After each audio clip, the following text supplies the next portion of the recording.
I remember the day everything began to change. It was a Tuesday morning, just like any other, except it wasn't. I was in the kitchen, trying to get breakfast ready for Alex, our 4-year-old, who was energetically running around. Mark was in the dining room, already buried in his phone, probably checking emails from work. I met Mark at his family's company. I started in the marketing department, he was in finance. We hit it off at a company picnic. 2 years later, we were married. I thought it was love. But after the wedding, things changed. Mark and his family insisted I become a housewife. It's for the best, they said. I didn't realize then that it was the beginning of losing myself. Mommy, I want pancakes. Alex's voice cut through my thoughts. Coming right up, honey, I replied, flipping a pancake on the skillet. Mark's voice, sharp and cold, sliced through the morning air. Karen, are you going to take all day? I have an important meeting. Sorry, just finishing up here, I said, trying to keep my voice steady. The clatter of plates as I set them on the table seemed louder than usual. Mark barely glanced at the breakfast. This bacon is undercooked, he muttered, pushing the plate away. I felt a sting in my chest, but I swallowed it down. I'll make a note of it for next time, I said, plastering a smile on my face. Alex, oblivious to the tension, chattered away about his toy cars. I envied his innocence. Mark's mother, Helen, chose that moment to make her grand entrance, as if on cue. Karen, darling, let me show you how to cook bacon properly. Mark likes it crispy. I watched as she took over my kitchen, my home, my life. Helen had always been the matriarch, overseeing everything with a critical eye. And there I was, her project. See, you have to let it cook on low heat for longer. You'd know if you paid more attention, Helen said, flipping the bacon with an air of superiority. Mark nodded in agreement, not meeting my eyes. Mom knows best, he said. I bit back a retort, focusing on Alex's bright smile as he munched on his pancakes. As they left the kitchen, Helen with a satisfied smile and Mark still glued to his phone, I stood there, amidst the sizzling pans and the half-eaten breakfast, feeling more alone than ever. As days turned into weeks, the distance between Mark and me grew. It was like living with a stranger. He came home late, left early, and we barely spoke. I tried to bridge the gap, but it was like talking to a wall. One evening, I decided to make his favorite, spaghetti bolognese. I spent hours in the kitchen, hoping it would bring back a spark, anything. I set the table, lit candles, even put on some music, the kind we used to dance to. When Mark finally came home, he didn't even notice the effort. He just slumped into his chair, eyes fixed on his phone. What's this? He asked, poking at the spaghetti. I thought I'd make your favorite, I said, my voice barely above a whisper. He took a bite and grimaced. It's too salty. Didn't you taste it? I felt a lump in my throat. I thought it was okay. He pushed the plate away. I'm not eating this. I'll order a pizza. My heart sank as I cleared the untouched food. It felt like I was throwing away more than just spaghetti. Alex, bless his soul, tried to lighten the mood. Mommy, can I have pizza too? Of course, sweetie. I managed to smile for him. But the silence that followed was deafening. Mark ate his pizza, eyes glued to the TV, while I picked at my food. The gap between us felt like a chasm. The next day was no different. I was folding laundry when Mark walked in, his face like a thundercloud. Can't you do something about all this mess? He snapped, kicking at a toy car Alex had left on the floor. I try to keep up, but with Alex, it's a bit challenging, I replied, my patience wearing thin. Well, try harder. It's not rocket science to keep a house clean, he retorted, not even looking at me. I bit my tongue, counting to 10 in my head. I'm doing my best, Mark. Your best isn't good enough, he muttered, storming off to his office, the spare room he'd taken over.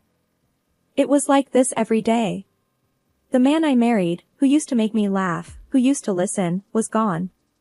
In his place was this cold, indifferent person I barely recognized. That night, as I lay in bed, listening to Mark's even breathing, I realized how alone I felt. The man lying next to me might as well have been a million miles away. I missed the warmth, the love, the connection we once had. But most of all, I missed the man I thought I married. And in the darkness, a thought crept into my mind, maybe this was the beginning of the end. Things took a sharp turn when Mark got promoted to head of the family company. It was as if that title flipped a switch in him. He started coming home even later, sometimes not at all. When he was home, it was like living with a king who thought his castle wasn't good enough. One evening, he swaggered in, reeking of expensive cologne and self-importance. "Karen, we need to talk about your appearance," he said, eyeing me like I was a piece of outdated furniture. I was taken aback. My appearance? What about it? He sighed, like he was explaining something to a child. "You've let yourself go. It's embarrassing. I'm the head of a major company now. I can't have you looking like this." I felt my cheeks burn. "I'm taking care of Alex and the house. I don't exactly have time for a beauty routine." He rolled his eyes. "Excuses. If you cared enough, you'd find the time. Get a gym membership. Do something." I couldn't believe what I was hearing. "So, it's all about appearances for you now? What happened to loving me for who I am?" He scoffed. "That was before I realized I could do better. Shape up, Karen. Or I might have to make some changes." I was speechless. The man I'd loved, the father of my child, was telling me I wasn't good enough for him anymore. I felt like I was drowning, and he was the water. The next day, I tried to talk to him about it, hoping he'd been in a bad mood and didn't mean it. He was in the kitchen, sipping his expensive coffee, scrolling through his phone. "Mark, about last night, I think we need to talk," I started, my hands trembling. He didn't look up. "Not now, Karen. I have a meeting." "But this is important. You hurt me," I insisted. He finally looked at me, his eyes cold. I said what needed to be said. "You're the one who needs to change, not me." I felt a tear slide down my cheek. "You used to love me the way I was." He snorted. "That was before I realized my worth. You should too." I walked away, feeling a piece of my heart break off. The man I'd married was gone. In his place was this stranger who judged me, who made me feel small and worthless. That night, as I lay in bed, listening to the silence of the house, I realized I had a choice to make. I could stay and wither away under his contempt, or I could leave and try to find myself again. It was a terrifying thought, but for the first time in a long time, I felt a flicker of hope. Maybe, just maybe, I could be strong enough to start again. It was at one of those overly formal family dinners that I felt the full weight of being disregarded. The dinner table was set like something out of a magazine, but the atmosphere was anything but warm. Mark and his father, John, were absorbed in discussing the family business. I sat there, a silent observer, my presence seemingly forgotten. "The quarterly reports need serious attention. Sales must pick up," John stated, his voice firm and businesslike. Mark was quick to respond, "We're considering expanding our marketing, maybe even breaking into new international markets." Hearing this, I couldn't help but speak up. Marketing was my turf, my passion before I was reduced to just a housewife. "Have you thought about leveraging digital marketing? Social media platforms could be a great way to widen your reach," I suggested, a bit hesitantly. There was a pause, the kind that stretches just long enough to become uncomfortable. Then, to my dismay, John burst into laughter. "Social media? Really, Karen? It's endearing that you want to help, but let's leave the business talk to us, shall we?" Mark joined in with a patronizing chuckle. "Keep to what you're good at, Karen. Let us handle the business." I felt a flush of embarrassment and anger. "I have a background in marketing. My suggestions are valid," I retorted, a little more sharply. John dismissed me with a wave of his hand. "That was years ago, dear. You're out of touch. You have other responsibilities now." The rest of the dinner went by in a blur of humiliation and anger. Their words stung, belittling not just my ideas but my very identity. I was more than just their perception of me. Later, needing some solace and support, I went to see my dad. He had always been my pillar of strength, the one who always encouraged me to pursue my dreams. "Dad, they just brushed me off, like I don't matter," I said, my voice tinged with frustration and hurt. "Karen, I've always told you about Mark and his family's nature," Dad replied, his tone a mix of concern and a hint of, "I told you so." "I know, Dad, but I didn't expect it to be this bad." "They treat me as if I'm invisible," I admitted, feeling defeated. "Karen, you're not invisible. You're smart and capable. Don't let them diminish you," he encouraged, his voice firm. "But I feel trapped, Dad. I don't know what to do," I confessed, feeling a sense of despair. That's when Dad surprised me. "What if we shake things up a bit?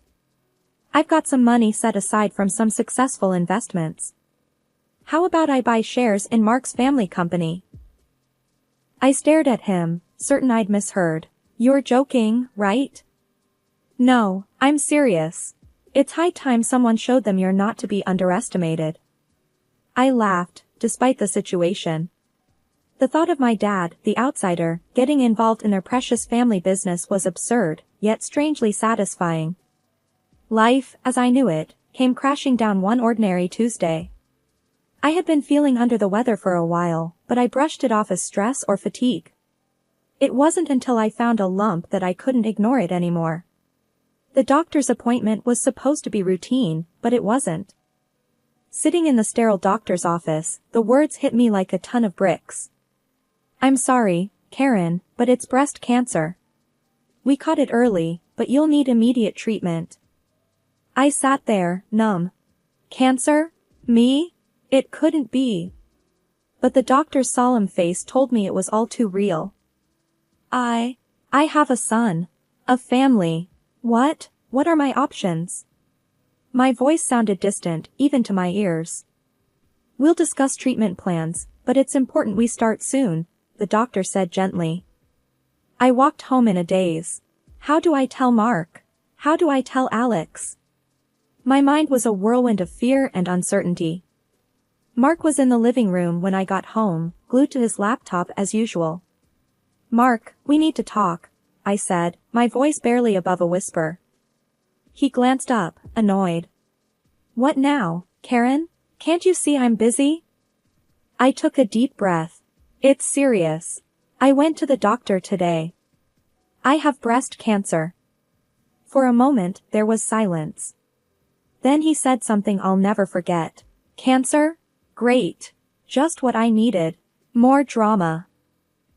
I stared at him, disbelief and hurt warring inside me. "Mark, did you hear what I said? I have cancer." He sighed, closing his laptop with a snap. "Yeah, I heard you. So, what does this mean? More doctor visits? How is this going to affect me and the company?" I was speechless. How could he be so callous? "It means I need treatment, Mark. I need support." He stood up, pacing the room. "Well, you better get it sorted quickly. I can't have you slacking off on housework and taking care of Alex." I felt like I was in some nightmare. "Is that all you care about? The house? The work? What about me?" He stopped, looking at me like I was a problem to be solved. "Look, Karen, it's not that I don't care, but you have to understand the timing is terrible. We have a business to run." The rest of the conversation was a blur. His words were like daggers, each one cutting deeper than the last. I was alone, truly alone in this. The following weeks were a whirlwind of appointments, treatments, and overwhelming fatigue. I tried to keep up with the house and Alex, but it was too much. Mark's patience wore thin. One evening, after a particularly grueling treatment, I was too exhausted to cook. "Mark, can we order in tonight? I'm just not up to it." He scoffed. "Order in? Again? What do I keep you around for if you can't even cook a simple meal?" It was a crushing blow, not just to my body, but to my heart. The day of my surgery loomed over me like a dark cloud. I was scared, not just of the surgery itself, but of what life would be like after. I would wake up less of a woman, or so I felt. My body, once a source of pride, was now a traitor. I didn't expect Mark to hold my hand and tell me everything would be okay, those days were long gone, but I did hope for a semblance of support. Instead, what I got was indifference. As I was getting ready for the hospital, Mark was busy getting dressed for work. "You'll be fine, right? The doctors know what they're doing," he said, not even looking at me. "Yeah, I guess," I replied, trying to keep my voice steady. He paused, his hand on the door handle. "Call me when it's done. I've got an important meeting, can't miss it." I felt a lump form in my throat. "Sure, I'll call." The surgery was a blur, but waking up was worse. I felt a void where part of me used to be. My parents were there when I opened my eyes, their faces etched with concern and love. "Mom, Dad," I whispered, tears streaming down my face. "We're here, sweetheart. We're here," Mom said, taking my hand. Mark didn't show up, not that day or the next. He didn't even call. It was as if my surgery, my cancer, was a minor inconvenience best kept out of sight, out of mind. Recovery was slow and painful, but eventually, I was allowed to go home. I dreaded it, not knowing what to expect from Mark. I arrived home to a shock. Mark wasn't alone. A young woman, maybe in her late 20s, was in my living room. She was laughing at something he said, touching his arm in a familiar way. I felt like I had walked into someone else's life. "Mark? What's going on?" My voice was a croak, still weak from the surgery. He looked up, surprised, then his expression hardened. "Karen, let's talk in the kitchen." In the kitchen, he was blunt, cold. "I want a divorce. I've met someone else. You're not the woman I married." I stood there, numb, the pain from my surgery nothing compared to the pain in my chest. Divorce? Because of her? Because of this? I touched the bandage on my chest, my voice rising. "It's not just that. You've changed. You're always so sad, so needy. I need someone vibrant, alive. Not this." He gestured at me dismissively. I couldn't believe what I was hearing. "I have cancer, Mark. I had surgery. What did you expect?" He shrugged. "I don't know. But this isn't it. I've moved on. You should too." He handed me divorce papers, still warm from the printer. "I want you out of the house. It's for the best." I looked at him, at the stranger he had become. "Where am I supposed to go?" "That's not my problem. Figure it out." I packed a bag, my hands shaking. Alex was at my parents', thankfully spared from this nightmare. As I left, I looked back at the house, the life, the man I had once loved. It was all gone, replaced by a cold, harsh reality. After the divorce, I moved in with my parents, a shadow of my former self. The betrayal, the surgery, the cancer, it all took its toll. But it was in those moments of despair that something unexpected happened. I was sitting at the kitchen table with my dad, nursing a cup of coffee, the silence between us comfortable. Dad broke it with a question that caught me off guard. "Karen, remember when I said I was thinking of buying shares in Mark's company?" I looked up, surprised. "Yeah, I thought you were joking." He shook his head, a serious look in his eyes. "I wasn't. I went through with it. I now own a significant portion of the company." I nearly dropped my cup. "You what?" He nodded. "Yep. I used my investment savings. It's all legal and above board. I own 80% of the shares now." I was speechless. This was huge. Dad owning a majority of Mark's family company? It was the kind of twist you'd expect in a movie, not real life. "But why, Dad?" I managed to ask, still reeling from the shock.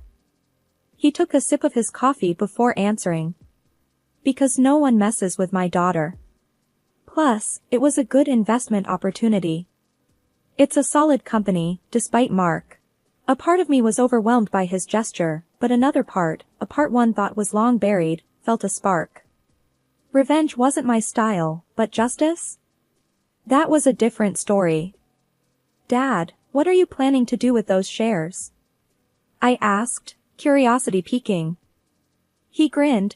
Well, that's up to you, Karen. You have the business acumen, the marketing knowledge. You could do a lot with this opportunity. Me? Running the company that once belonged to Mark and his family? It was ludicrous, audacious, and thrilling. But I'm not sure I'm up for it. I hesitated, doubt creeping in. Dad put his hand on mine, his eyes kind. You're stronger than you think, Karen. You've been through hell and back. This could be your chance to rise from the ashes, to show them who Karen really is. The idea was crazy, but it was also empowering. For years, I'd been put down, made to feel small and insignificant. But now, I had the power to change that, to turn the tables.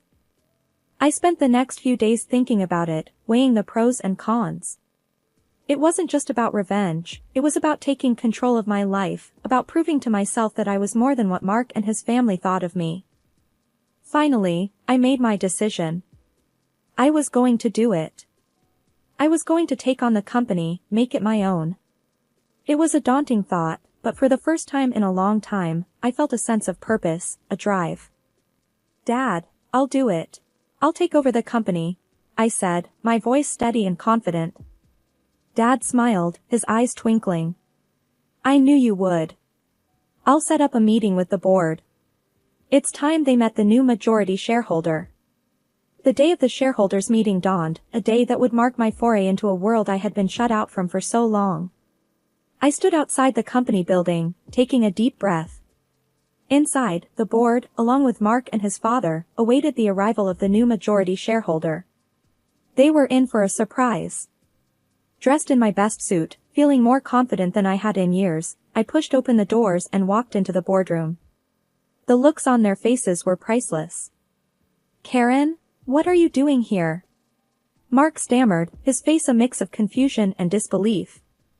I took my seat at the head of the table, feeling every pair of eyes on me. I'm the new majority shareholder. Thanks to my father's investment, I now own 80% of this company. There was a moment of stunned silence, then whispers broke out among the board members. John, Mark's father, was the first to recover. This has to be some kind of joke, he said, his voice gruff. No joke, John. I'm here to make some changes, I replied, my voice steady. Mark was still staring at me, his face pale. Karen, this is crazy. You can't run a company. I smiled, a small, satisfied curve of my lips. I think you'll find I'm more than capable. In fact, I have plans to increase profits and expand the company. Plans that involve modernizing our approach and embracing digital marketing, something I suggested before and was laughed at. The board members were now listening intently. I laid out my plans, speaking with confidence and knowledge. I saw nods of approval, even a few impressed glances. As the meeting drew to a close, Mark approached me, a desperate look in his eyes. Karen, please, let's talk about this. We can work something out. I looked at him, the man who had belittled me, betrayed me, and thrown me away when I was at my lowest. There's nothing to talk about, Mark. You made your choice. Now, I've made mine. He reached out, but I stepped back. Karen, I'm sorry. I didn't know what I was doing. Please, give me a chance. I shook my head, my resolve firm. It's too late for that, Mark. You showed me your true colors, and I've moved on. Leaving the boardroom, I felt a weight lift off my shoulders. I had come a long way from the broken woman who left Mark's house with a bag and a broken heart. I had taken control of my life, my future. The sun was setting, casting a warm glow over the city. I took a moment to savor it, the beauty of a new beginning. Here's to new beginnings. I whispered to myself, a smile playing on my lips.